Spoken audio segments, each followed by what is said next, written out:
Center for Nonprofit Studies at Austin Community College, and welcome to Civil Society, where we explore issues affecting our communal well-being through a nonprofit lens. We're a proud partner of ACC TV, but given the COVID-19 pandemic, we're going virtual for our fourth season. Our center is fully committed to being an anti-racist organization, to accelerating our own personal learning journeys, confronting our biases and blind spots, and creating opportunities for others to do the same. This episode is the first in a series on the Hispanic Latinx experience in Austin. In January, we'll explore the Asian Pacific Islander American experience, and then follow that by an exploration of the Native American Indigenous experience in Austin. Our 9-part series on the Black experience in Austin, which we completed several weeks ago, can be viewed on our website. As we said in our public statement on racial equity several months ago, we're moved by a new sense of urgency to heighten our community's consciousness of institutional racism and systemic impediments to racial equity, and to aggressively progress on the continuum to racial equity to fulfill America's promise for all of its inhabitants. You can access recordings of earlier episodes and register for future programs at nonprofitaustin.org. My guest today is James Aldrete. He'll tell me if I've said that right or not in a few minutes. A political communications consultant who is helping to diversify the coalition behind today's progressive victories. His firm, known as MAP, short for Message, Audience, and Presentation, Inc., has helped expand awareness and accountability on the issues of immigration reform, as well as access to healthcare and educational opportunities.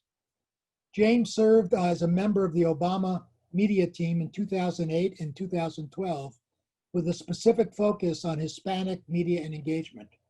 Prior to founding MAP, Aldrete served as the deputy press secretary to the Ann Richards for Governor campaign, and as creative director for Gold Communication, which is an affiliate of Public Strategies. He received his Master of Arts in Speech Communication from the University of Texas at Austin. A very active volunteer, James serves as the chair of the board of directors of Every Texan, which advocates for public policy that supports social justice. He's also the chair of the Advisory Council for UT's Voce Oral History Center, as well as a member of the board of directors for Austin PBS and El Buen Samaritano. The opening screen of his company's website quotes Cesar Chavez, and it says, "The fight is never about grapes or lettuce. It's always about people." That's very insightful, very powerful in its self-evident simplicity. Welcome, James. It's great to have you on here. Thank you, Barry. I appreciate the opportunity. And it's also great to kick off our series on the Hispanic Latinx experience in Austin, right smack dab in the middle of Hispanic Heritage Month. So we just lucked out, actually. So James, before we go and launch into a series of questions about some of the substantive issues that are affecting the Hispanic community, Latinx community, tell us a little bit about yourself and why you're doing the work you're doing. Sure. I did grow up in a political family, at least one generation of political family. Both my folks came from border towns, from Brownsville, from Del Rio. Both of them were from large families, one of 11. For my dad, serving in World War II and the GI Bill, it was the GI Bill that gave him the chance, along with kind of what created a whole middle class for Mexican Americans especially, a chance to be the first in his family to go to college. It went from there to law school. And so his political bug, which because of the mentors that he had at UT, you'll see across Texas, even here in Austin, just across 35, now the education building at UT is named after Dr. Georgie Sanchez, who was really fundamental in providing the court evidence so they could go integrate schools, especially West Texas had segregated schools between Hispanics and Anglos. They used Brown versus Board of Education to provide that integration. So those stories, you know, I heard many more civil rights stories than I ever did World War II stories. But it definitely kind of shaped me. I had a professor at UT, Kathleen Hall Jamison is one of, you know, the preeminent professors and academics in political communication, and I credit her for saving me from law school. And then at a certain point, you know, as the firms I was working with was doing more corporate stuff, I was just, you know, less motivated, and it was an opportunity to finish up my master's and then dive more into what I wanted to do, which was, you know, engage Hispanics in the political process. You know, do the work that my father kind of showed me, but in a different way, in a different path, and you know, helping integrate and get more voices in the process. Excellent. So a lot of folks are confused over language, and language has become extremely important in today's times. So what is the difference between using the word Hispanic or using the word Latino or Latinx? I was having this conversation yesterday too, because one of the groups that I volunteer with was using Latinx, and I will just kind of grin and bear it. It's not my preferred term. But really, I think what we learned from the whole movement right now is you have to respect how people self-identify. The majority of people right now, there are some polls that show that Latinx is used by maybe 3% or even recognized by only 3%. But it really has started off, you know, a movement of college organizers that wanted to make, you know, a term that was not binary, that was more gender inclusive of different gender identities.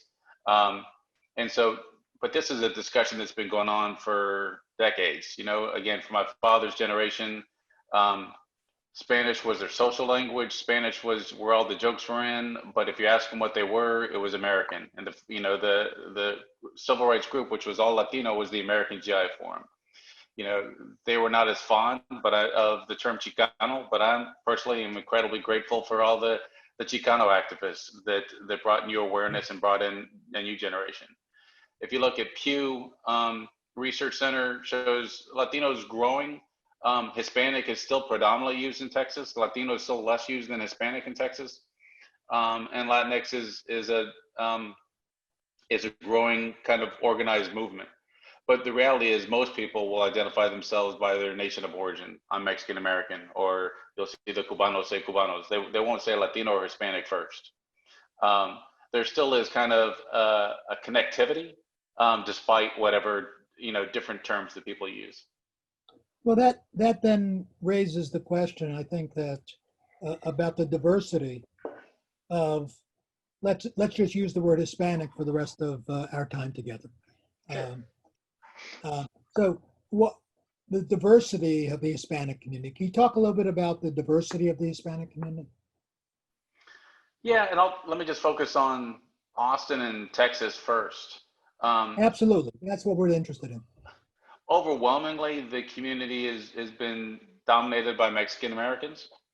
But really, if you're looking at differences, it's much more so in generational level.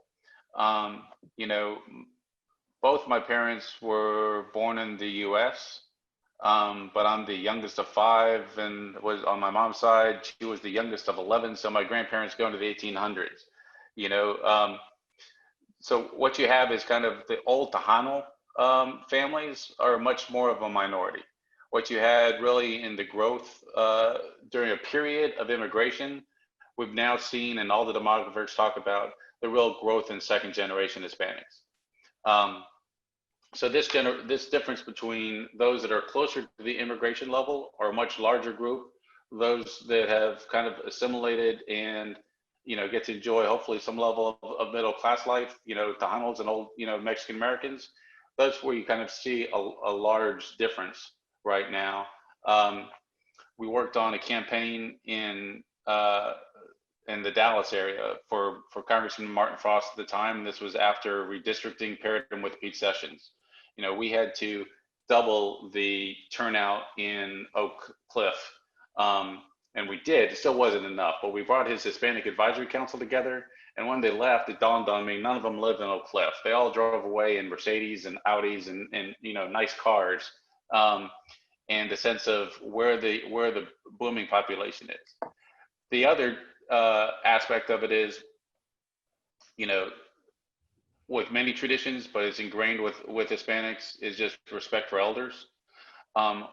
What you see, the power shift, and it's fascinating, and I applaud it, is really just the empowerment of youth. It is a very young culture right now, and is also, these second generation kids have had to be adults from an early part of life. They've had to translate for their parents. They've had to kind of navigate, both worlds for their parents. They could live a little bit more in one language. And they're the first generation to go to college. Families are looking to them, for voting, for civic involvement, for how to get in, schools or other parts of it. And it's not necessarily the respect for elders, which you used to kind of have in the 70s and 80s. Interesting. In a study by the Center for Talent Innovation called Latinos at Work, Unleashing the Power of Culture, which was reported in the Harvard Business Review, it said that most Latinos in the US do not feel, and again, I'm assuming nothing much has changed since 2016, do not feel that they can bring their whole selves to the office. It says that most Latinos, 76%, repress parts of their personas at work.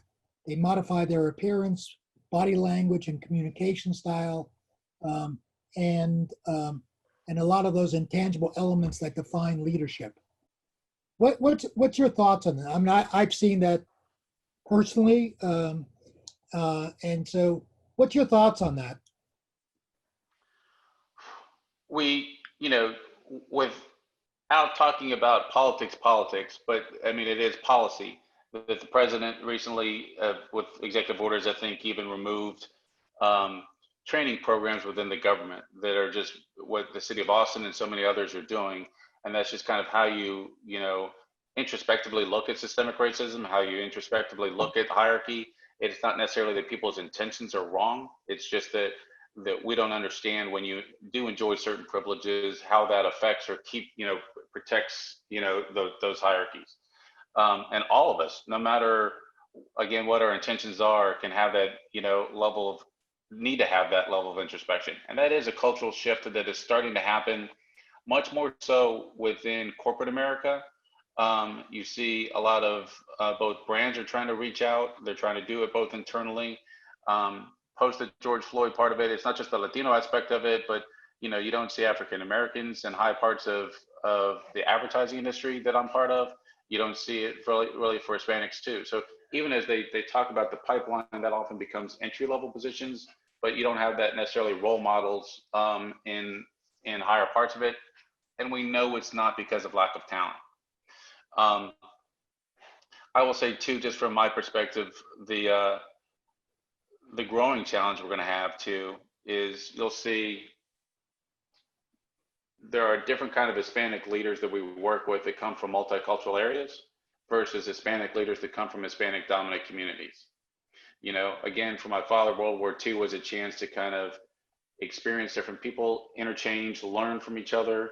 College, for many people in the traditional sense, is that aspect of it. Even the fact that we have such student loan issues and the cost of education is so prohibitive, how they're changing education aspects of it to make sure that people get it, but what they lose often is that social interaction with people who are different from them.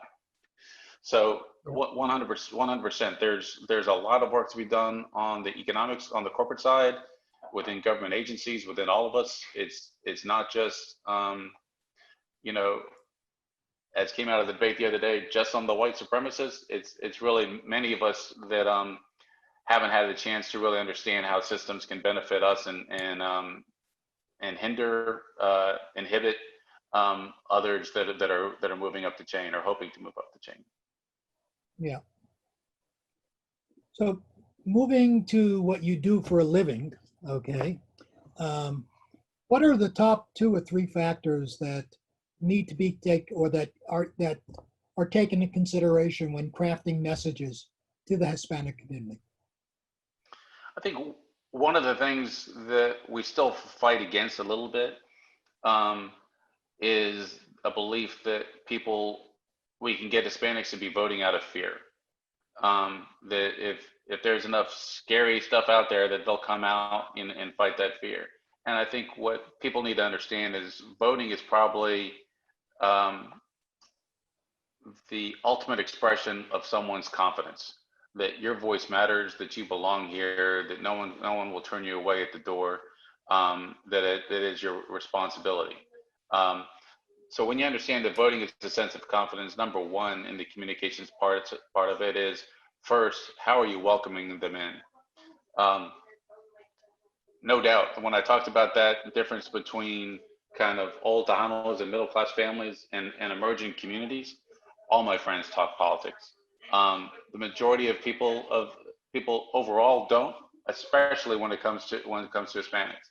Number two is understanding that it really is a much younger community. If you look at, it used to be Steve Murdoch, who was the state demographer, had the charts, but it still comes from whoever the state demographer is now. If you look at just median age between Hispanics and Anglos, you'll see how Anglos are still, especially in the older 65 plus, overrepresented. Hispanics under 35, overrepresented.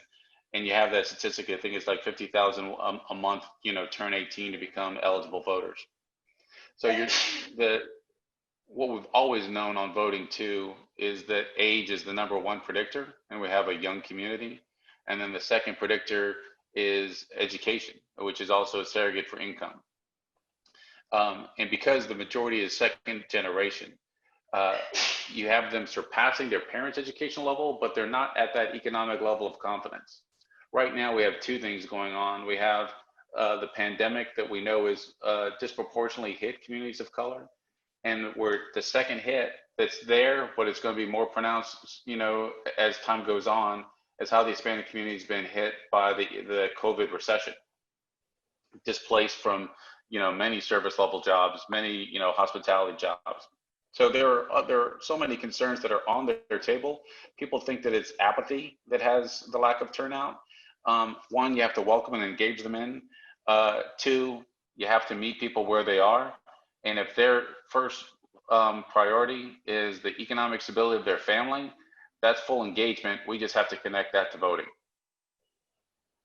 I think that comment about voting being an act of confidence is really insightful and really helpful to look at the issue that way. So thanks for that. So you mentioned education. Austin Community College, which I'm affiliated with, clearly is an Hispanic serving institution, place a lot of emphasis on getting folks to be the first in their family at college and so forth. But yet, our experience aside, the data shows that Latinos, while being the largest rapidly growing group in the US, also has the lowest college completion rates. And I think you talked about some of the factors intermittently, but could you address what you see as the reason for that and what, I don't know who the we is, but what society can do, what individually we can do, what institutions can do to change that? I think it was Julian Castro that had the quote that it's not a 400 yard dash, it's a marathon between one generation to the next. Many of us are still mourning even the passing of Justice Ginsburg, whose quote came over and over. What's the difference between, I think it was a bookkeeper in Brooklyn and a Supreme Court justice? Was one generation. We forget that the number one predictor of someone's likelihood to go to college is whether their parents went to college. For my parents, it was groundbreaking. For me, it was an expectation. It would have been disturbing had it gone another direction. That's where the chaos was. It wasn't in whether I would go or not. So that sense of and we know too, just the importance of parental involvement, the ability to just kind of have a safe place to, to study and learn.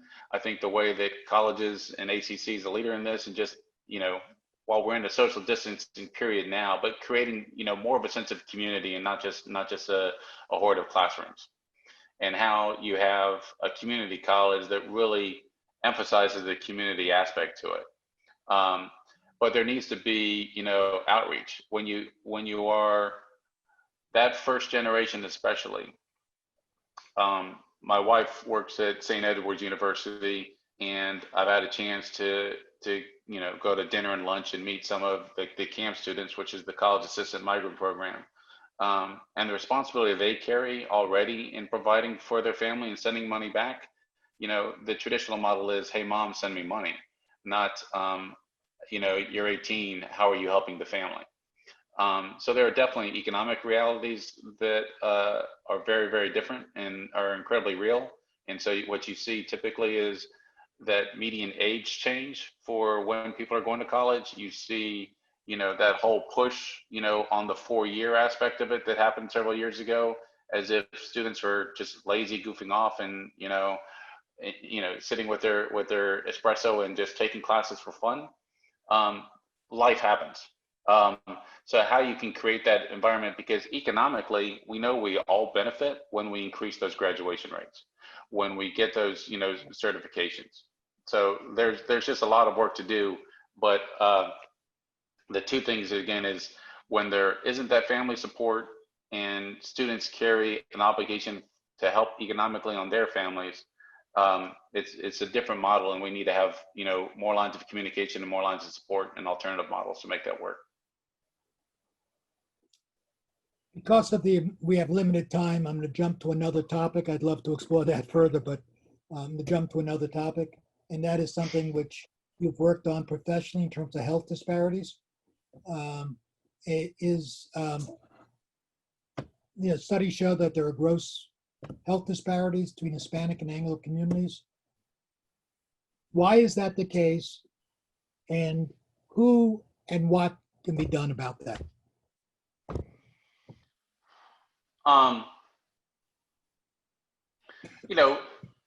That's a huge, that's a big one. What we You've live got 2 currently, minutes.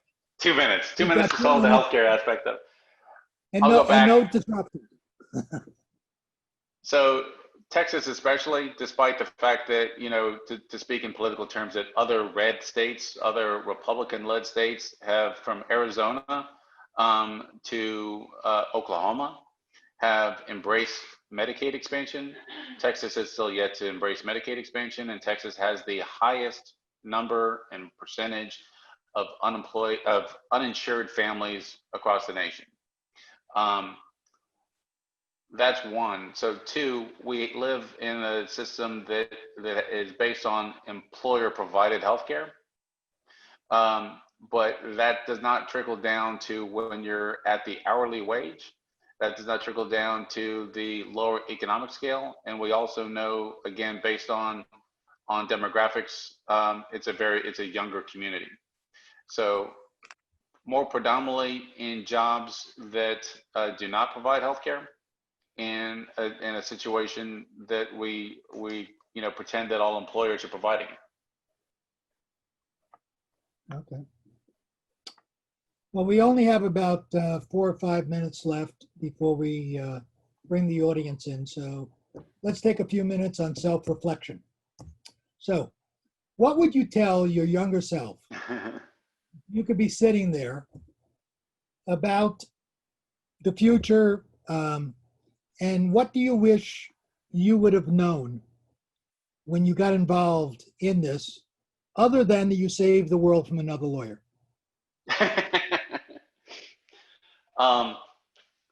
All those lawyers online. Okay. I definitely grew up with a true understanding that we do stand on the shoulders of giants. That there are things that are much easier for us because of the hard battles that were fought. We've had from the loss of Justice Ginsburg to the loss of Congressman John Lewis, I think those lessons have come back forefront for many of us to kind of have that level of reflection. At the same time, when you're watching, some of the retrospectives of Congressman Lewis is really how he connects with younger folks. So while there is respect for elders,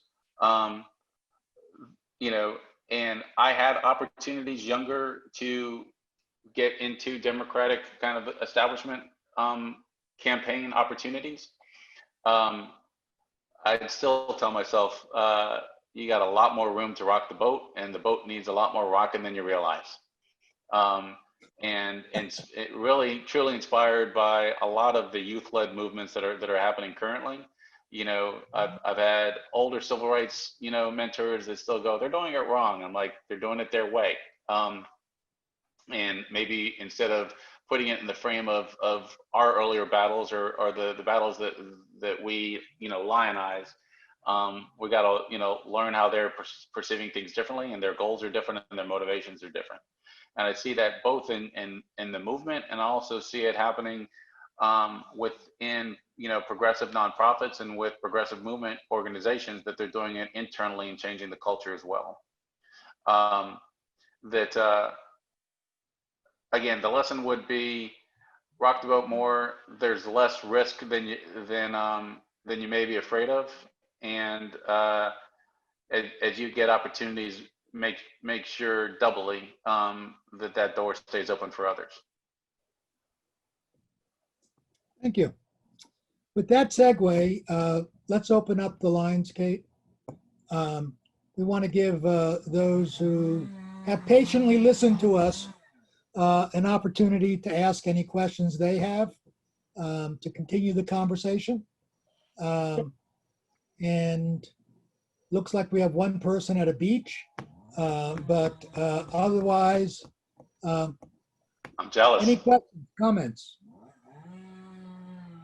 Yeah, please feel free to unmute yourself. Come on the line if you want to speak. Just wave your physical hand like this at me, and we'll call on you.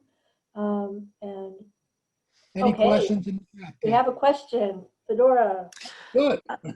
So it's actually more of a comment. I think Barry had asked James the question about Hispanics not being able to bring their whole selves to work.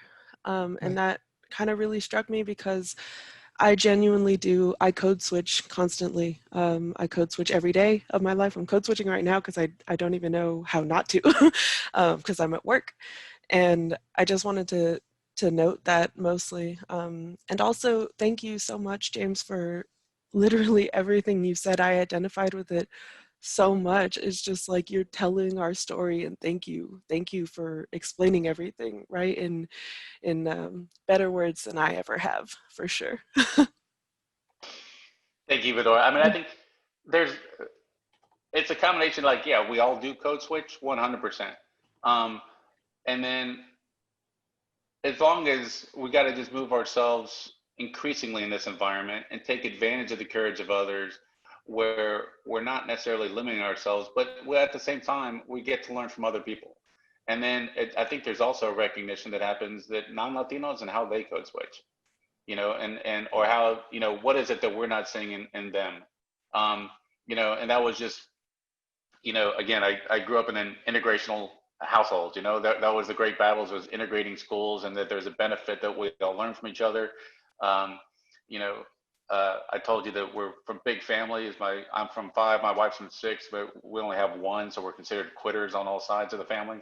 But at the very least, public school is still important, and the fact that there's diversity, income levels, and other stuff that he gets to experience and have friends from different backgrounds.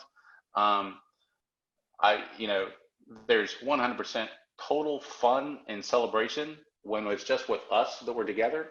But then there's also the learning opportunity and growth that when we interact with others, as long as there's, not the hierarchy and power structure that inhibits us. But thank you for those comments, Fedora. So we just had a question in chat to define code switch. I'm gonna throw that to Fedora. Or Jane? I'm gonna throw that to Fedora. I don't want to put her on the spot. No, that I don't mind at all. That's the point of it. I guess that's the whole thing with code switching is you're on the spot and you have to change the way you speak so that it's received on the other end, right, by the listener. So how, let's see, I'm just going to put it very plainly, how I would be with my family, I would talk a little differently. I would speak, maybe my accent would come out and we'd be chilling and it'd be fine and everything's whatever and everything's great, it's wonderful.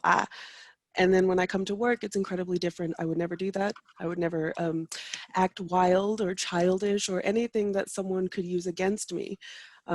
Even my last name, I consider a code switch. I consider myself kind of fortunate to have this last name. My father's dad remarried, my father's mother remarried, and she married a white man with the last name Stakes. And I genuinely feel that it has afforded me the opportunity to get interviews. So code switch kind of gives someone who doesn't speak like American more of an opportunity. I don't know. James, if you want to fill in with this is what I mean, like you can say things better than I can. No, You there's, said it pretty well, though. definitely. On both sides, I guess, of a power dynamic, and this is slightly off code switching, but it is just, how we interact with each other. There are people that have that privilege in organizations I've volunteered with want to feel in a familiarity and informalness, and then they don't understand that they're not necessarily listening or being respectful. On the other side, there can be groups of teams that just start speaking Spanish to each other because it's the informal social way. It's a sense of connection. And both, does it frighten people that they're talking about them or other stuff? There's those are other dynamics. But yeah, code switching is you're not who you are with your family. And I will say this, in my personal belief, you are who you are when you are with your family. And then the fact that you have to kind of curve that a bit for fitting in only is a challenge many people face. Thank you So both. this is, I guess, I'm the one that asked the question. So someone had typed back, changing your speech patterns to hydroculture when with people outside of your native culture.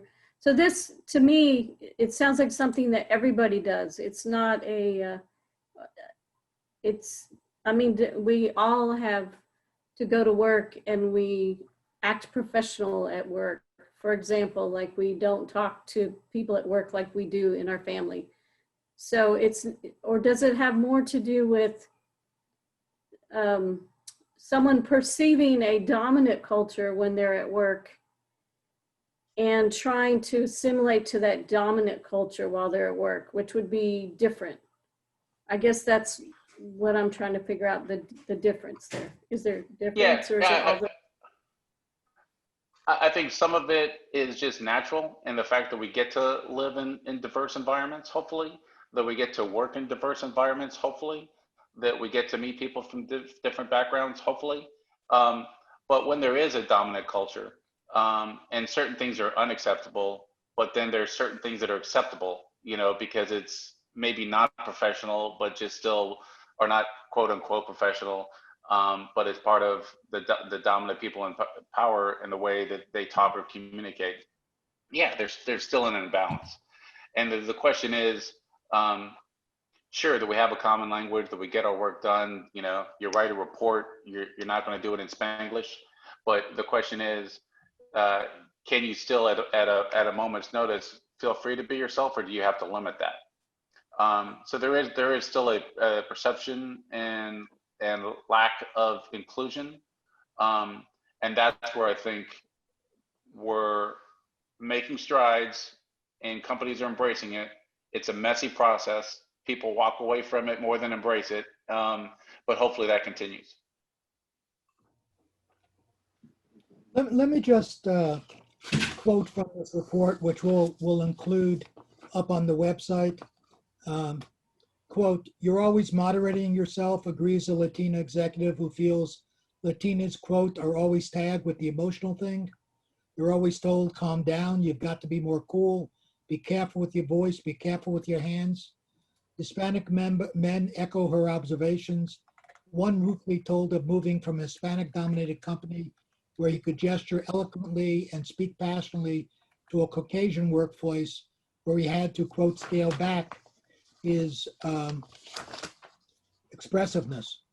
And then there's a story that's told here if somebody has to anglicize their name because the folks at the place couldn't pronounce the name.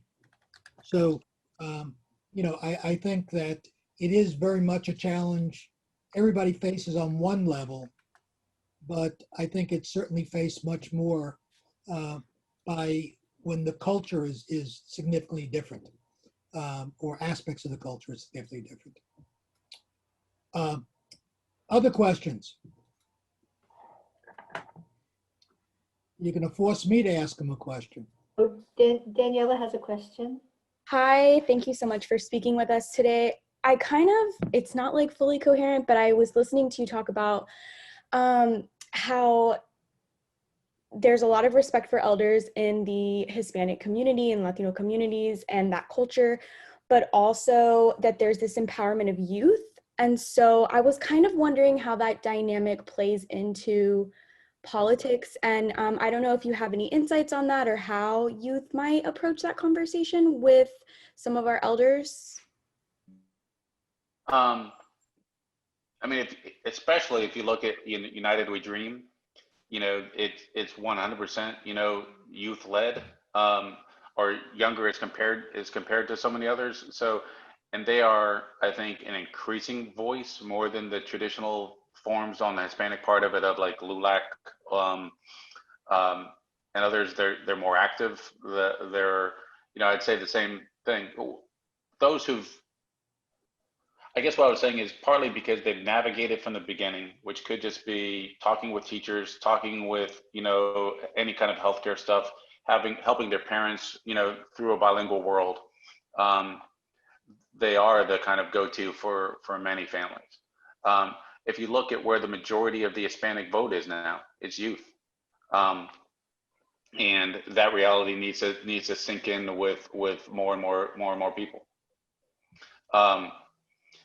And I guess my only point is,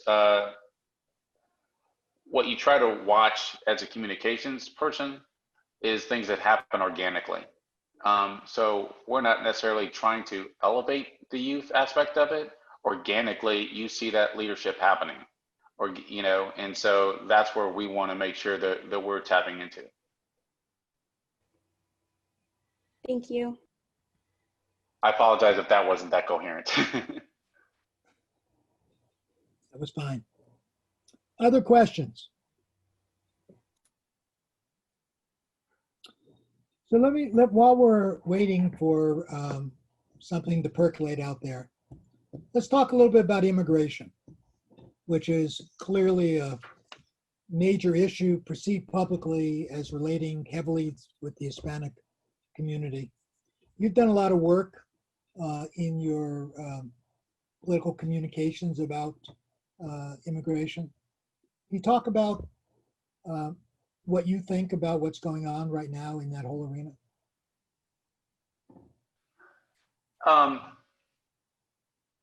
If I go too far into politics, push me back. But I will say that at the very least, despite the fact that we have a global pandemic, fear of immigration doesn't seem to be the driving force on political messaging that we saw 4 years ago. So I'll take that as a slightly hopeful sign.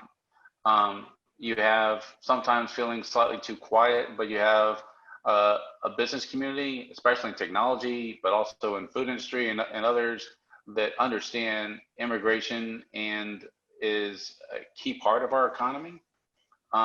We recently learned that immigrants pay more taxes than a billionaire president. There should be some level of respect for that aspect of it. the unfortunate dynamic has always been that those with the least contact and exposure to immigrant communities are the most fearful. And I'll say, you know, what we're seeing on a political dynamic is a suburban vote that's kind of fascinating, because the suburbs are no longer, you know, the white flight areas. For Austin, I think Westlake early on was a white flight area, but if you look at Pflugerville, Cedar Park, Round Rock, they're more diverse and more integrated than Austin.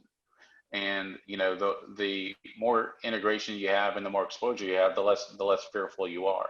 You're not seeing border security, you're not seeing the wall aspect of it come. And again, it's not just from an activist side, it's coming from a corporate economic side.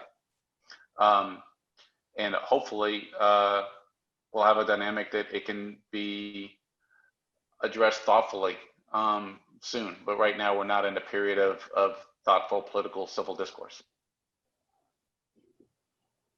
It's true. Um, Any Can I ask questions? what, Sure, yeah, please. what do you do in the advertising business, and is it related to being Hispanic at all? Like, is it like a wing of, you know, does that make sense? Yeah, so you're asking what do I do and how it fits in? Yeah, and like, are you like a wing of the company that, you know, has been hired to deal or to make deals with Hispanics, or you, as a Hispanic Sure. in the company, you're like at a job that's all encompassing and not related to you know, because I know there's, I used to work in making commercials, and there would be certain agencies that would only hire Latino actors. So that's what I mean by, you know, the difference there. So it's always kind of, I think about my background, but you know, both my folks were Depression era kids. And so they always had this sense of, you always have to have something to fall back on, security. So at some point, it's not that when I started my own business, it's not because I'm entrepreneurial, it's because I was unemployable. So, you know, out of no other choice, I hung up my own shingle. And really the chance at that time, all the Democratic money, almost 95, 100% of what we do is political communication and advertising. And I do it solely on because of my beliefs on the Democratic and the progressive, different progressive causes. And at the time, the larger paid consultants were Democrats were still fighting and holding on to kind of an old East Texas, where a lot of the populism, you know, history of Texas political movements have come from. We've lost East Texas decades ago. I went south and, you know, quickly had a chance to work in 3 open seat Hispanic congressional races. And after those 3, we had a chance to work on the Obama campaign to kind of engage Hispanics. So I get to do what I love. And my passion is definitely full engagement, and to do that primarily with the Hispanic community. We have, you know, a number of African-American clients we work with. We work with a number of progressive organizations, from teacher unions to Planned Parenthood. Part of what we help them with, but not all of what we help them with, is, you know, making their supporter and their engagement following more diverse. You know, just to speak of Planned Parenthood for a second, if you go into any clinic, you'll find that overwhelmingly it's Latinas and Latinos that are the clientele. If you go into their donor base, into their activist people on who speaks up on their behalf, it becomes much more predominantly Anglo. So helping that integration is a large key of it. Back to you, Barry. Sorry. thank you. So I have a question for you, Mr. Aldrete. Do you currently have a campaign or somewhere that you are trying to engage Hispanics to vote? Are you working with Biden or any associations that are helping people understand the importance of voting? So a large part, in the census does this over and over, and they ask people why they don't vote. You'll find that they say, and we need to start believing them, that they don't feel like they're informed enough, that they don't have the basic information. So even as you're working with direct campaigns, it's maybe not beyond we haven't done any direct voter registration part of it, but you have to go back to make sure that they feel like they have what they need to know to make their solid vote. Again, we talked earlier that it's kind of a sign of confidence. So currently we're working with a number of organizations supporting, involved in the Senate race in Arizona, which is Mark Kelly against Martha McSally. And so we're on the side promoting Mark Kelly. Here in Texas, we're helping out MJ Hagar, who's challenging John Cornyn. And then, we made a choice early on while we worked with both Obama and with the Hillary Clinton campaign. We're working kind of what they call the independent expenditure side. And so we're working this cycle with Everytown for gun safety.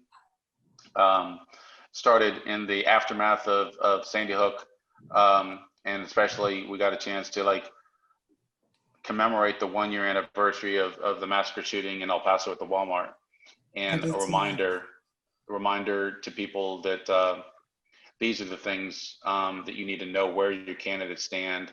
And Equis Labs did the research, and it is important to Hispanics to know where people stand on universal background checks or background checks for any gun purchase. So making sure that Hispanic voters have the basic information, we definitely connect research with what we're trying to communicate, so we up their confidence and their motivation to vote. That's great. Thank you so much for your help. Thank you, Maria. And if there's any website that I can go to see if I can help volunteer time to maybe let some Hispanic people know about, the differences and why it's important to vote. If you'll send it on the link, I'll be happy to look into it and sign up. Awesome. I'll after this, I'll pass it to Barry to forward along. Thank you. Appreciate it. You might want to touch base with Alicia Del Rio at the college.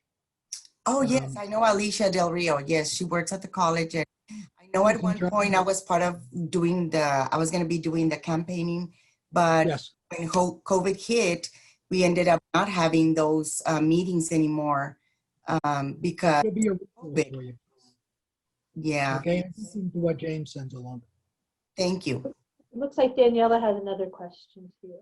Good. Yeah, it's kind of a follow-up to Mireya's question, and that was kind of just going to be, do you have any resources to point us to a site, hopefully, a resource for college students who don't feel informed? We have a voting event later today for college students at ACC. So do you have any resources for those students who don't feel informed and confident in their decision to vote? I at least, things that I track on social media is Voto Latino. I think Voto Latino has got a very extensive, website and information. And then again, their social media is a way for, especially myself, for all people to kind of follow. You also have a project that was started by some San Antonio folks, but is as national as Latino Victory Project. And you'll see a number of races that they're highlighting. And both of those, are nonpartisan. The majority of where issues are landing and affecting our community, unfortunately, fall on one party over the other. So you'll see that preference, but they're both nonpartisan, and they both do their research. Thank you so much.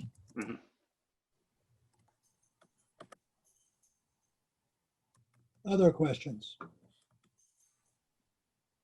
Somebody just posted the URL for the League of Women's Voters guide.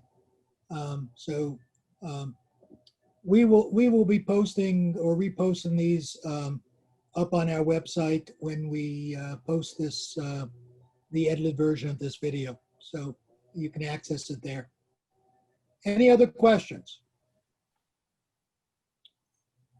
All right.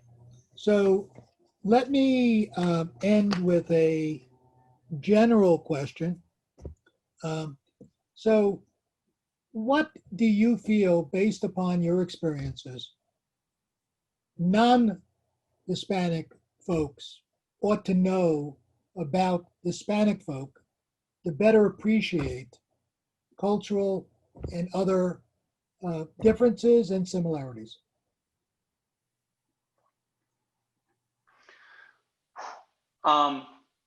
If I hesitate, it's just because I have to watch myself too. That I think that despite all the differences and diversity within the Hispanic community, I can still feel very at home at a backyard asado, with a Cuban family or with people. There's still, a warmth and a connectedness.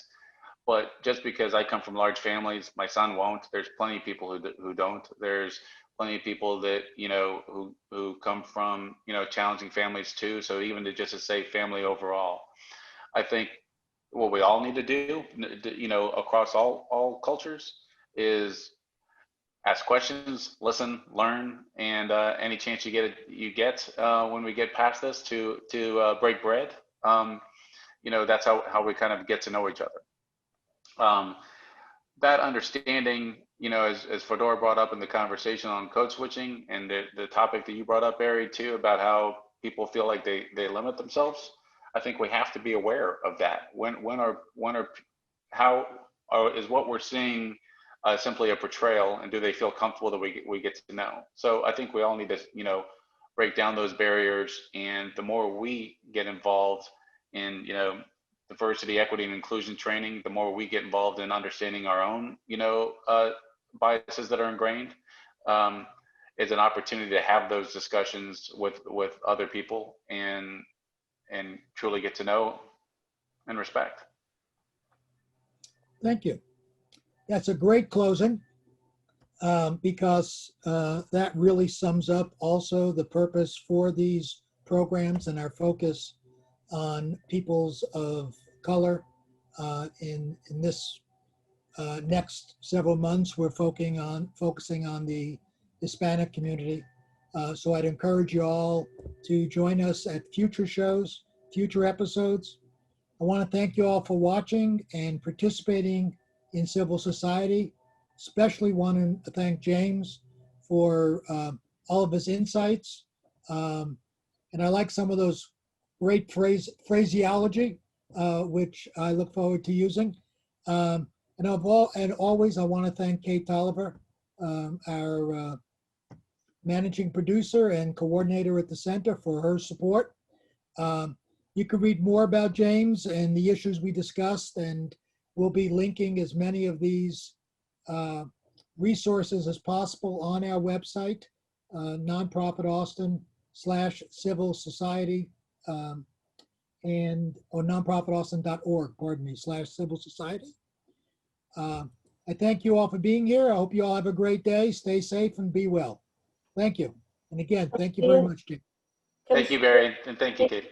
Thank you, James. Come see us, same bat channel next week.